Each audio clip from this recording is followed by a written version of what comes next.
Hey everyone, Editing Snaky here. Just before the video starts, a quick disclaimer: I don't hold responsibility for any damage that you do to your car. You are editing ECU values when you're playing around with coding software like this, so follow the tutorial very carefully and don't go messing with anything that you're not sure about.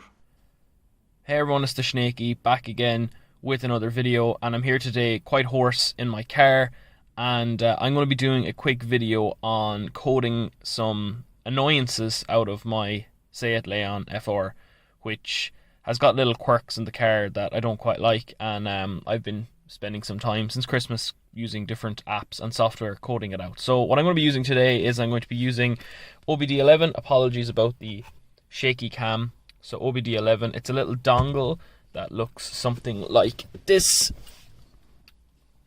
and that plugs into your OBD port, which is normally located down here in your car. Now this is going to be, some people are going to understand a lot more of this than others, but if this is something that you're interested in, definitely stay tuned. So what am I doing in today's video? Well, let me show you. I'm currently down in the car park under my apartment, and when I turn on my car, I'm going to simulate what it's like. As you can see, my dash has dimmed, and when I say my dash, I mean my speedo in there. Okay, so that should be illuminated and should look something like this, but instead it looks like that because my lights are off and I don't have the auto lights function. And the issue in this car is that if you don't have lights, then the car will not, if you go into a car park, there's a little sensor right in here, and once that detects there's any sort of loss of light, even if you go under a tree, it will dim the dash to tell you to turn on your lights. This is extremely annoying, and although it's a safety feature, I always remember to turn on my lights, and I have daytime running lights on the front and the back as well, so my car is illuminated when I go into car parks. I don't think there's any real need for this. Anyways, if this is something that you want to be able to do, I'm going to show you how to do that now. The first thing you're going to need to do is plug in that adapter down underneath, and you'll just find it in underneath your light switch down here. And what that's going to allow us to do is, that's going to light up this dash all the time. So these lights, the needles are currently always lit, but I'm going to get it so that it's always lit up all of the time.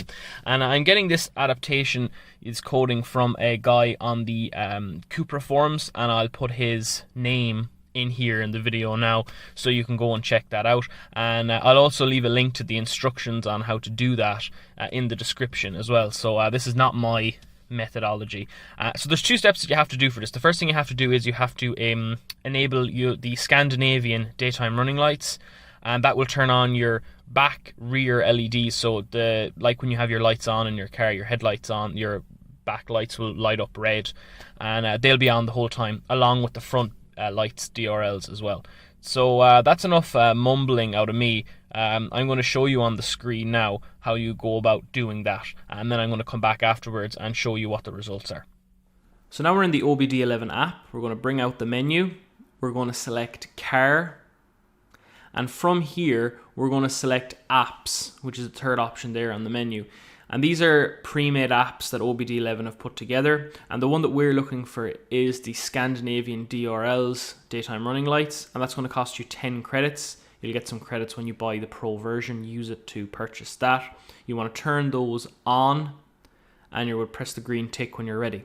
Now that we've got that done, we're going to go back to the main screen again and select the little blue circle with the three lines, bottom right hand corner, and we're going to look for dashboard. We're going to select adaptation, and then we're going to select the search up the top and search for algorithm. In here we're going to select illumination algorithm, and then we want to change the scale switching algorithm from parking light to LDS.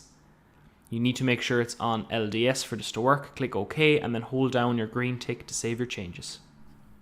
Okay, so we made the changes. We activated the Scandinavian daytime running lights. You'll need credit to do this.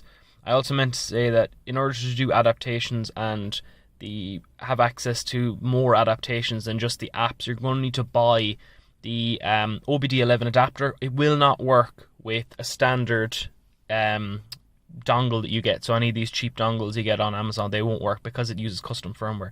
So you will need one of the actual proper dongles that looks like this, or like that rather. Okay, and yeah, I mean, they're like, I think they're like something like 30 odd euros or so on Amazon. The price could change depending on when you're watching the video. So yeah, you need to buy that, and you also need to buy a pro license in order to activate those extra adaptations. So it is going to cost you a little bit, but to be honest with you, I didn't mind spending it because I'm going to take this one for my car now, and I have a cheaper dongle that I used to use with another coding app, Carista, which is a lot more basic. I'm just going to give that to my girlfriend to put in her car, and she can use that for diagnostics if she ever has a problem or anything like that and she needs to check anything out. So yeah, so you need to activate the Scandinavian daytime running lights like I did in the app there, and I showed that was up on the screen there a few minutes ago. And you also need to enable, go into the adaptations, dashboard, illumination algorithm, and you need to make sure that it's changed. It'll be default, it'll be on parking, but you need to parking light, you need to change that to LDS, I think was the setting. So whatever the setting was that I had up on my screen, you need to change it to that. And when you do that, you will of course have the dashboard lit all the time. So let's do that now. So I'm putting in my key. As you can see, my lights are not on, they're in the off position. So I'm going to turn on, and as you can see, it's staying illuminated even though there's very poor light where I am here right now. Those should be dimming and they're not, they're staying on fully. And even when I go to start the car, as you can see, we're still staying lit. And again, just to prove it, my lights are not on. So that is how you enable the, let's turn this off. That is how you enable the dashboard illumination all of the time. That is the only way that it works for me. My car is a Seat Leon's 2016 and is a 5F, and it's a pre-facelift model. So on the facelift models, this may be completely different, but on my FR, mine is the one with the little door cards that go red here. You probably can't see that, but those, they light up red and they can't be changed. So you can kind of see them there.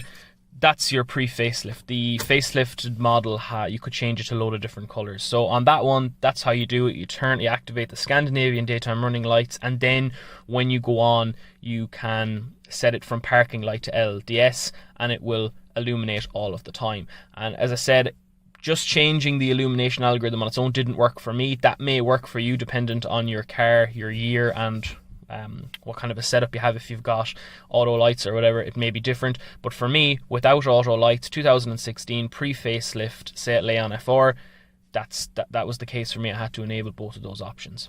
I'm hoping to do another video soon, guys, on some coding, and I'm going to show you how you can actually activate coming home and leaving home lights, which is when you get out of the car, the lights stay on, and when you unlock the car, the lights come on as well. I'm going to be showing you how you do that again without auto lights, because I do not have auto lights on this car.